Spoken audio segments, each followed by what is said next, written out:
Hello and welcome to In the Light, Growing Your Soul with me, Anna Isabel.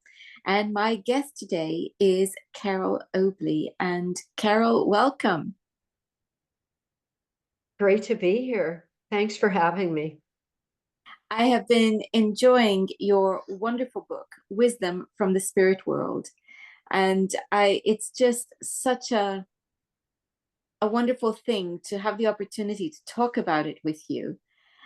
So you are a medium. Tell us what prompted you to write this book.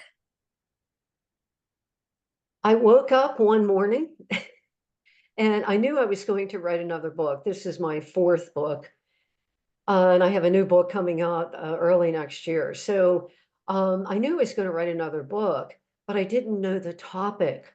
And it's sort of like the expression, no wine before it's time. And I kept searching for what's the topic? How can I give this a different spin and say something different than my previous books? And I woke up one morning, I believe about 5 years ago in July. And the idea was there to share with readers what the repeating themes have been through thousands of readings that I've done with the spirit world, and to organize those into categories. And so, boom, it kind of was like lightning that struck me. And so I proceeded to make an outline, and the book flowed from there. And so that's how almost all of my writing has come to me, just very spontaneously, and without any planning, thank goodness, on my behalf. It's from the divine. But yes, the inspiration for this one, just like my previous books, from thousands of mediumship sessions that I've done. As I was listening to you, I was thinking about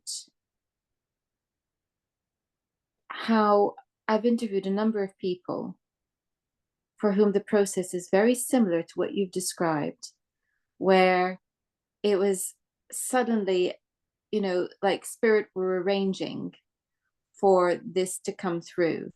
And it's not in any way to say that your book is not unique, because it is. And each of the books is unique in its own way. But I can't think of another time in which it seems that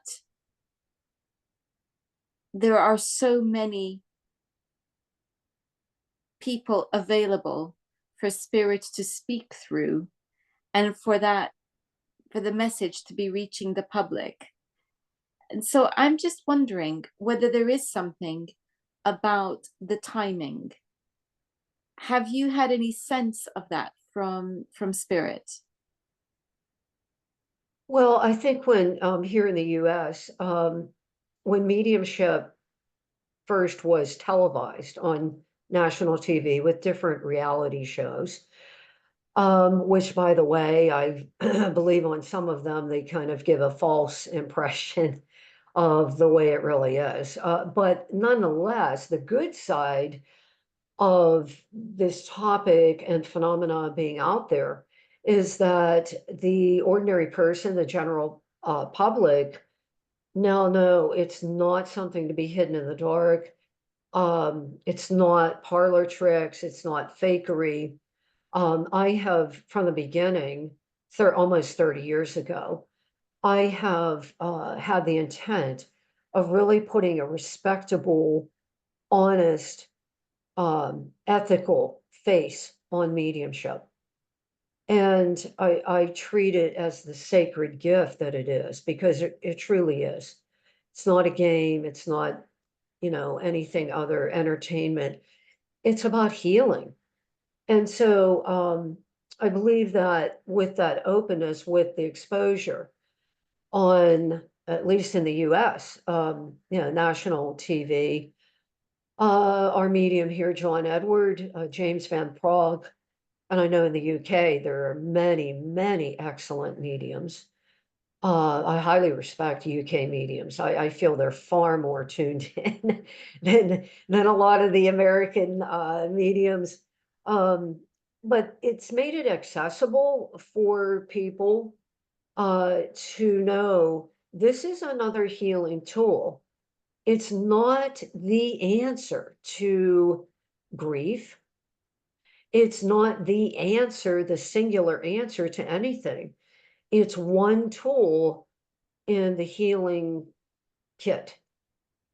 And I have never presented mediumship as well. If you get a reading, that's going to solve everything, and you don't need to do your own work. You don't need to go through the grieving process. Absolutely, that is not true. Each person is very unique in the way that they approach grief, that they go through it. And it's more than grief, too. I do many, many readings with karmic astrology, the soul's pathway. The first section of Wisdom from the Spirit World is called You Signed Up for This. And that whole section is about these things called the Akashic Files, and also how the soul creates blueprints for its continued evolution. Um, Coming to the physical plane to grow spiritually. So it's more than mediumship can be much more than healing grief, contact, evidentiary mediumship, contact with deceased loved ones and pets. It can also be very insightful. It can be a catalyst to help people understand inner promptings through their own intuition and guidance. I think we all need at certain points those signposts on our pathway.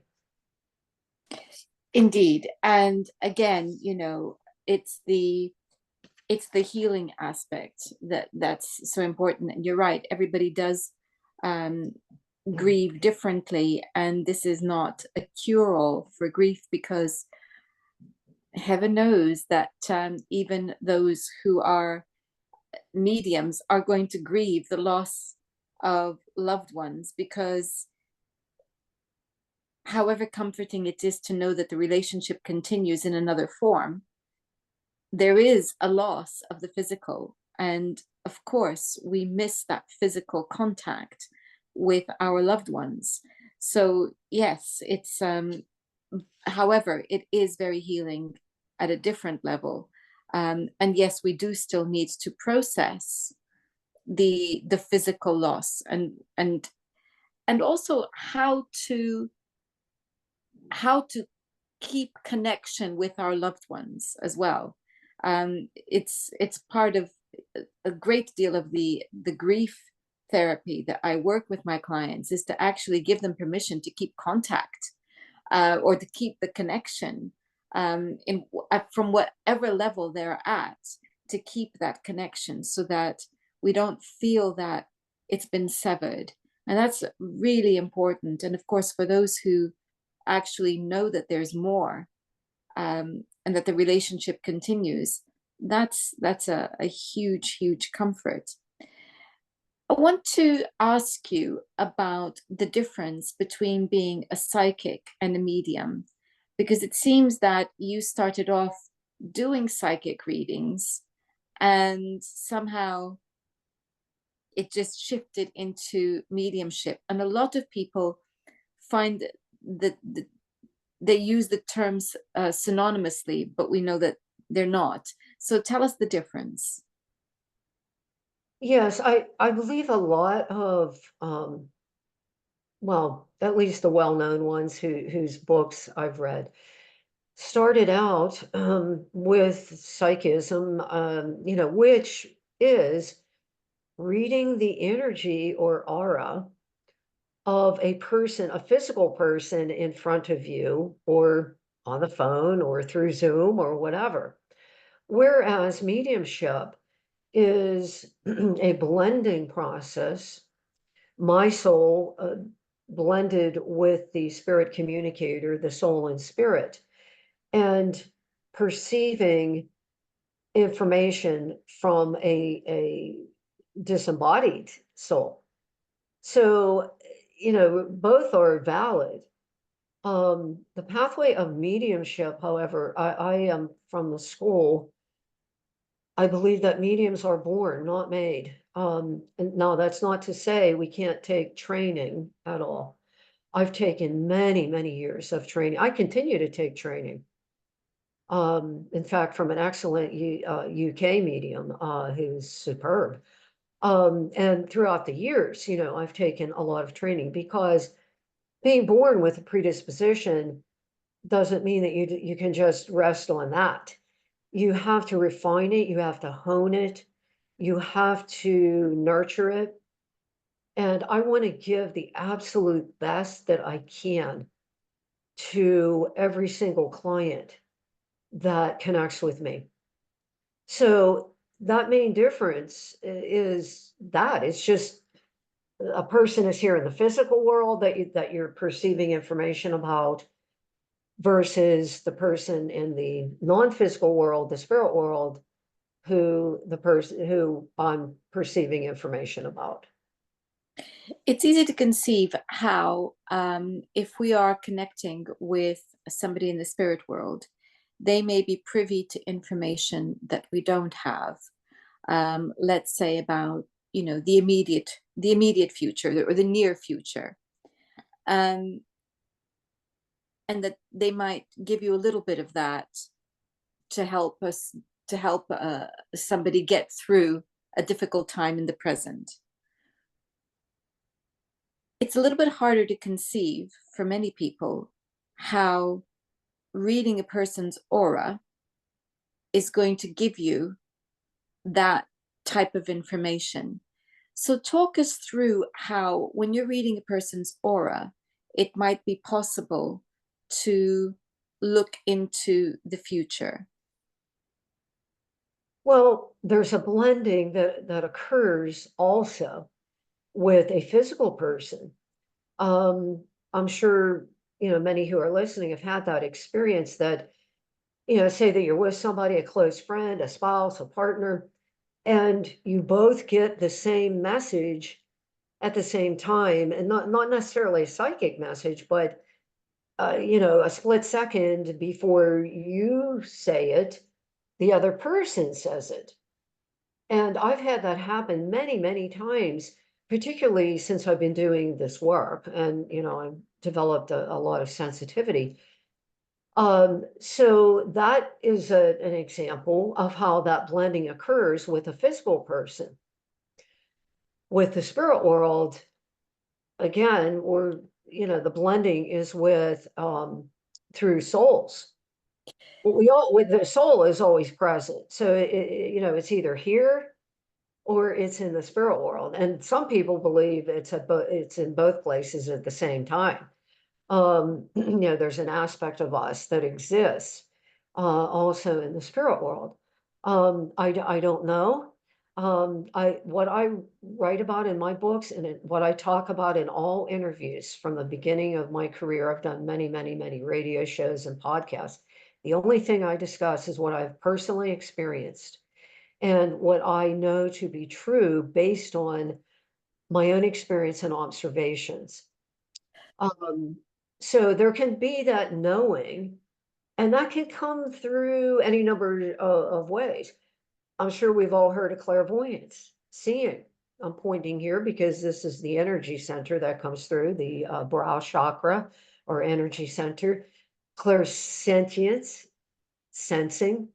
Most of what I do arises from clairsentience, which can either be emotions, but more commonly, Anna, it's impressions. Impression. I have an impression of this person in the spirit world. Is it a male or female? It's a male. Is he older than the sitter? Is he older than the recipient of the reading? Yeah, feels like a dad, feels like a father, feels like a grandfather. And then what that soul is impressing me with, and then that's communicated to the recipient. So, it can take many different forms.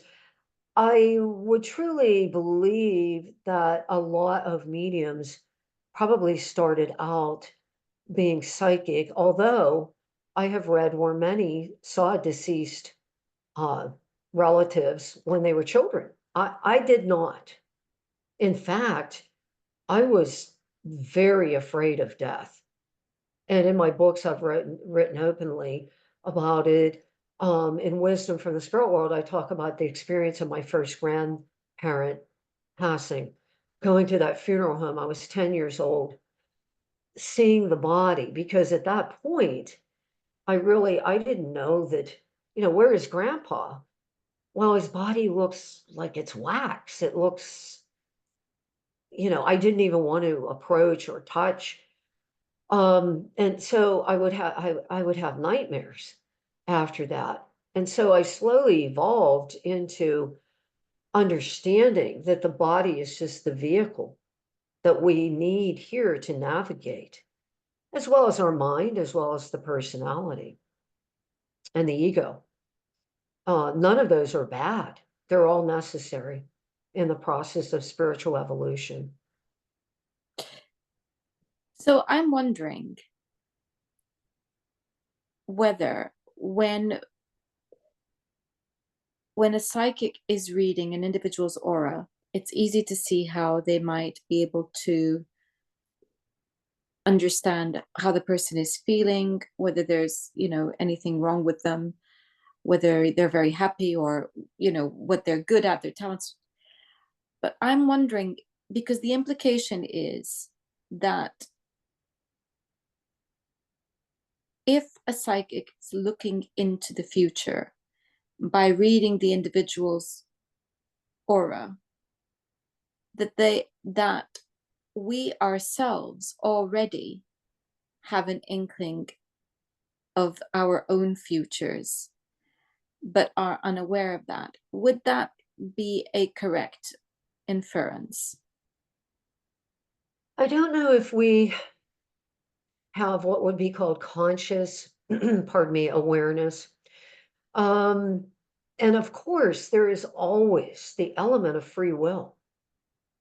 I always tell people, someone, for example, what do you see happening with my career?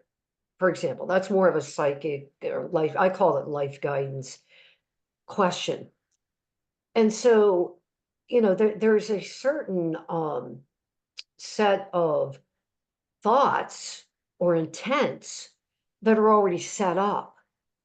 And this is how the spirit world can know ahead of time what is likely to occur here, even though that sitter in that reading has no knowledge of it. I've had that happen so many times.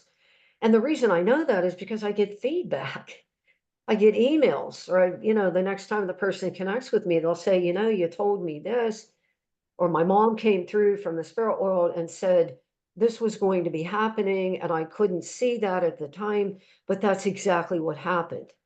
Now, why or how can the spirit world see ahead of time? Because they're in a realm of thought. Thought precedes manifestation here. Everything you see on the physical plane is was first a thought. Now we can look at nature and say that was a thought of the divine, looking out at a tree or flowers or grass. That was an intent of the divine to create that. So there is always free will involved. Somebody can hang up the phone from me or log off the Zoom meeting, because I read nationally and internationally at this point from many walks of life, different people. And they can go, I'm not going to go that way. I'm going to do something totally different. And so by that choice or free will, they have changed the direction. And I tell people that, particularly, I've read the tarot for many, many, many years. I'm self-taught in the tarot. I bought a bunch of books and I studied and studied and studied, used the cards every day for myself until I felt very confident that I knew the archetypes. and that I knew the alignments and the spreads and so forth. And when I use the tarot as a tool, basically when I'm doing life guidance, the tarot is excellent with timing, I find. And I have never known it to be inaccurate. But there is also the element that the person can go, you know what? I'm going to totally change course here. So it's important for anyone with integrity in this field to say, you know, you can change that outcome. This is what is likely to occur. I'm going to give you this likelihood or probability. But, you know, someone who in my field who says 100% this is going to happen, um, I don't think that that's totally honest to say that. Even if someone's critically ill, you know, I mean, we've all heard there's can be miraculous healings that happen with people. So I'm very hesitant about giving, and I'm highly ethical in my mediumship. I'm very hesitant in giving predictions of death. I don't feel that's my business. That's between that soul and the divine. So there's always that element that can switch things. Um, that's The matter of a prediction is obviously a very delicate one. Um, Speaking as an astrologer myself, that is a very delicate matter. And for centuries, people have been writing about um, the more thoughtful astrologers have been writing about the delicacy of doing this. Once upon a time, it was the done thing, I mean, many centuries ago now, that you would calculate the longevity of an individual's life. That was the first thing that the astrologer would do. But, you know, William Lilly, writing in the 1600s, um, who would would remind everyone always that you have to be very delicate in the mat, because he would have been um, looking at questions. So where you ask a question and you cast the chart for the question. And so in matters of illness, he was always very particular about, you know, being very careful not to just jump to the conclusion that this means death. And I think this is what you're pointing to. And I think it's something that we as human beings have been aware of always, that need for care when it comes to providing information which could be harmful, not to mention incorrect, but harmful as well. So it was just the question I was asking was more about the implication being that to an extent, we already have a sense of where we're going, and yet we can change our minds. But, you know, I think that when times are tough, we like to have a little sneak preview to show us, you know, the good things to come to get us through those dark times. And that is why people will come and see me as an astrologer. And that is why people will go to psychics, because they're going through a difficult time. They need to know that there is a glimmer of hope somewhere. Um, I and I agree. think that's it's like skipping a few chapters in the book to see, you know, that there's going to be a positive outcome somewhere from this. Something good will come of this, that kind of feeling. But what I find interesting is the possibility that that is already within us, even though we're not consciously aware that Sure. that knowledge is already there, and that an outsider can look at that and say, oh, you know what, that maybe your destiny isn't what you think. Maybe there's a little bit more to it than that. And that's a brilliant thing, because we can see how spirit might be able to do that, but to know that it's also within us is also very encouraging. So what do you feel is, or do you feel that there's a lesson that stands out for you in all of the lessons that spirit have given you? Do you feel that there's one that stands out, or is it just they're all so important you can't choose? What do you feel? Well, certainly they're all important. Probably, um, yeah, I wouldn't say it's more important, but something that I've dealt with quite frequently, the lesson, our wounds do not diminish the light within. And oftentimes, very hard times in our life, challenges, suffering, we can evolve through those instead of staying stuck in them. And that's the value of spiritual forgiveness. I write a lot about forgiveness as the cornerstone of healing. And so, in a spiritual sense, forgiveness really means a release of the past. And so, if say for example, I had a horrible abusive childhood, I can make the choice to stay stuck in that and continue to suffer and define myself by that. Well, I become a victim, and there's a huge problem with victim mentality because it's disempowering to the individual. Um, Anyone who is doing intuitive work, astrology, mediumship, psychism, um, should be always focused on the empowerment or reflecting that empowerment to that client.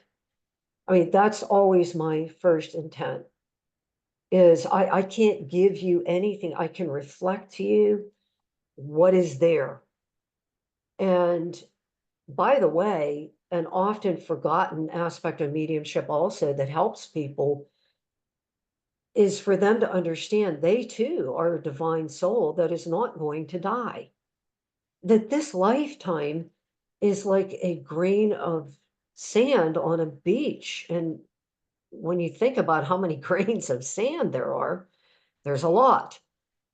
So it's always about, am I going to allow, in my case, I mean, and I've written very openly about it, addiction. I had horrible times when I was young. I got sober when I was 25 through 12-step programs. Um, I am so grateful for that experience today because I've ended up doing many, many readings for people who have lost children, spouses, friends to opioid overdoses. My background has, instead of it being a liability, it's become a great asset to be able to help people. So, our wounds or what our challenges have been in the past are simply an experience that we've had. I don't mean to diminish anyone's suffering at all, but instead of staying in the suffering, using it as a catalyst to move forward. The spirit world is very adamant about stressing that. And many times people will say, well, is my mother still mad at me because, we weren't speaking when she died? And mom is coming through and, absolutely talking about, forgiveness and other more spiritually centered topics. She's not talking about that past because there is a release that also happens when we die through the life review, the integration of all the experiences we've had from the time of birth to that point of death. The consciousness that we had at the point of death is what we take with us. And we can't take anything else other than our own consciousness that we've developed here. And you will see everything that you did. And importantly, what people I think a lot of people don't know, you will also see how what you did made other people feel, whether that's good, bad, maybe just neutral. It's very important that people understand that forgiveness is not about um, exonerating anyone from responsibility. It is, as you say, about letting go of the past. And actually, by letting go of the past, what you're doing is you're setting yourself free. And that is a fundamental principle in healing. And it's embedded into every session that I do as a hypnotherapist. It's coming to that point of, am I ready to let go? It's a crucial part of the process for every session.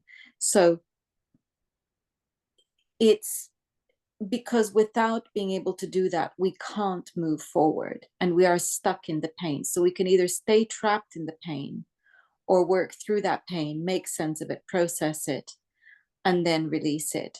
And I think that that is very important. And you've made reference to the life review, which I guess brings me to the next question, the one that we all want answered and is hard to conceive.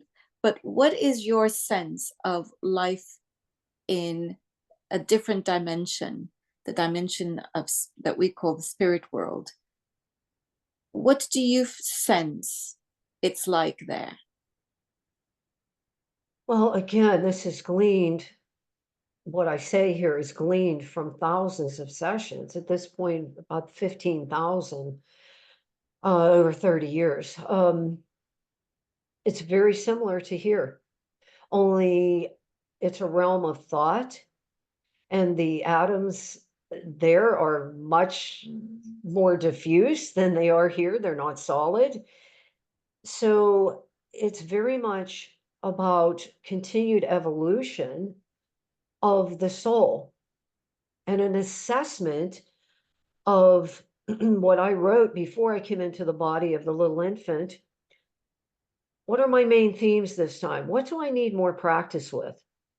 Do I need more experiences with compassion? Do I need more experiences with forgiveness? The divine qualities.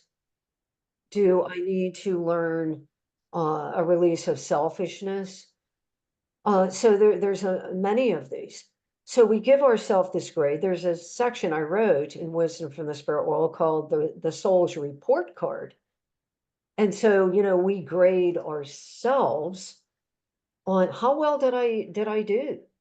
And I look at that plan X number of years ago. There really isn't time in the spirit world. How did I do on these lessons? Did I get an A? Did I fail? Did I get a C? And from there, we ascertain what can I do continued with the advice of our spirit team, those souls who help us. What can I continue on here in the spirit world? Certainly we do not sit on the clouds and play harps with the angels. Everything that exists here exists there. I have personally seen, I've been extremely blessed, and I will forever be grateful for all of the experiences I've had with mediumship. And I've had glimpses into the spirit world. It is quite beautiful. I do not know that we could really compare it to anything here as far as the visions of it that I've had. The colors are extremely brilliant. But what do souls do? Some of them continue on with the work that they were doing here. I have personally seen that. Someone who is a teacher here. And of course, I don't have this knowledge before I do the reading, but sometimes the soul will come through and say, I'm working with young people over here. I'm doing teaching. And the sitter will say, oh, he was a teacher here, or he was a coach here. He loved to coach young people. Someone that worked in the medical field. They're engaged in doing healing in the spirit world. And believe it or not, we can engage in hobbies there too. You know, say that somebody was a fisherman, loved to go fishing. There they are in a lake in the spirit world fishing. Um, so there is continued life. I would actually say, and I've said this to clients, the spirit world is not dead. It's probably much more alive than we are here. Yeah. And it's hard for people to really grasp that sometimes. And I will actually have some souls come through and they'll say, "Don't talk about me like I'm dead.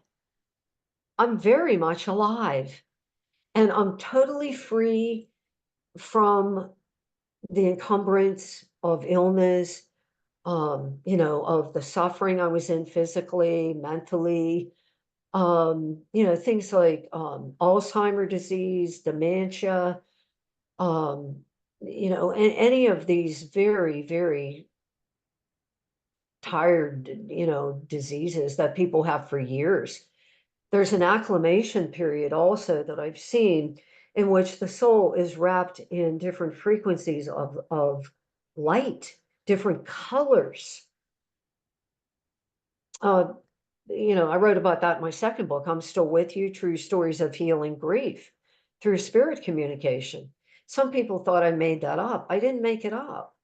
I've seen it. We go through an acclimation, and it's to sort of dissolve the physical identification, the identification with the physical world or the body. Yes, and I imagine that different people will need that to varying degrees depending on the spiritual experience that they are at, depending on their belief system, etc., how attached they are to the body.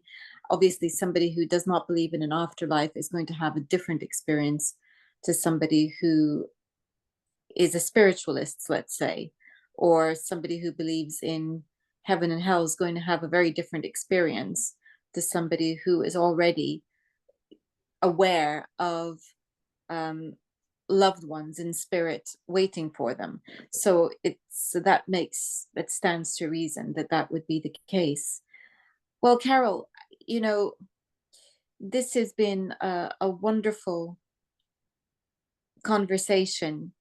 Um, Really a taste of the reason why your book is so wonderful to read. And just a reminder to everyone, the book that we are discussing is called Wisdom from the Spirit World. Thank you so much, Carole, for your time today. Thank you. And may I just say how people can contact me? Indeed, that was my next question. So, yes, please. How do people find you? If anybody, and I do answer all emails. I certainly don't go into a lot of depth, you know, but I don't do email readings. I operate through the phone or through Zoom. All of the books are available on Amazon in the US, also Kindle. Six books, Collective Inc. Collective Inc. is the publisher. The imprint is Sixth. That's the numeral six plus TH books um, .com. And then also you can get an autograph copy through me. You won't get that through the publisher, through Amazon. And my website is soulvisions.net, soulvisions.net, if you're interested in having a private session. Thank you. Do you do any teaching? I do. I've taught from the beginning of my career and many different topics, but all metaphysical. And I've taught the tarot, I've taught the chakras, I've taught some, I've studied astrology for many, many, many years, taken formal classes. I study it every day. As a matter of fact, I listen to online videos, I've read numerous books. So I've taught some, just for most people, basic astrology. But I'm very skilled at karmic astrology using the placements of Pluto and then the nodal axis. And importantly, the karma of Saturn, where it's placed in the chart. Um, and this thing called evolutionary astrology, which was first developed by Jeffrey Wolf Green, who is an absolute genius. So I find that it very, very useful to know what the soul's intent is through the placement of Pluto in the chart and the nodal axis too. So I think most people navigate. You had asked earlier, how do people know, we already have this knowledge. We absolutely do. Most people automatically navigate towards their north node. They don't know what they're doing, but they're like, I've been drawn to this. I feel like I need to go here. Now sometimes they get stuck in the south node, and as we all do that with our habits and what's very comfortable. Um, so I find that also astrology is very useful in mediumship because it's pretty cool. Because I know, the character, the flavor of each sign, because I've studied it so much. Someone will come through from spirit and I'll say, she's really spunky and outspoken, feels like a Sagittarius to me. And the person will go, yeah, she was born in late November or whatever. So I find that I can integrate those two. So yeah, I do a lot of teaching. Also, Lilydale, New York, spiritualist community, largest spiritualist community here in the US. I've taught there many times. And I continue to teach there through Zoom. And I love teaching. Good, because I wanted people to know that if they wanted to develop their mediumship, they could certainly contact you. Wonderful.